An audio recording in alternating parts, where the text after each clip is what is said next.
মন্ত্রিসভার আকার বেড়েছে, নতুন করে 4 জন মন্ত্রী ও 2 জন প্রতিমন্ত্রী যুক্ত হয়েছেন। শুক্রবার সন্ধ্যায় বঙ্গভবনে তাদের শপথ পড়ান রাষ্ট্রপতি মির্জা ফখরুল ইসলাম আলমগীর।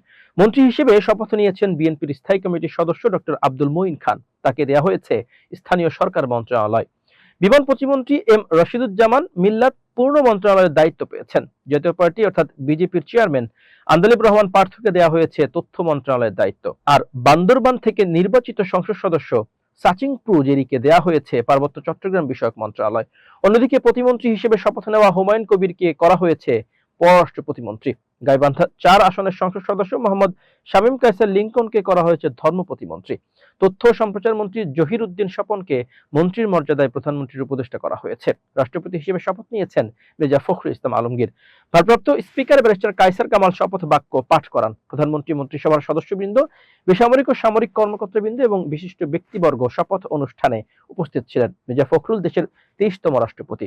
এর আগে 24 জুলাই রাষ্ট্রপতি মোহাম্মদ শাহাবুদ্দিন চুপ্পু স্বাস্থ্যগত কারণ দেখিয়ে পদত্যাগ করেন। সংবিধানের বিধান অনুযায়ী ওই দিনই জাতীয় সংসদের স্পিকার হাফিজউদ্দিন আহমেদ রাষ্ট্রপতির দায়িত্ব গ্রহণ করেন।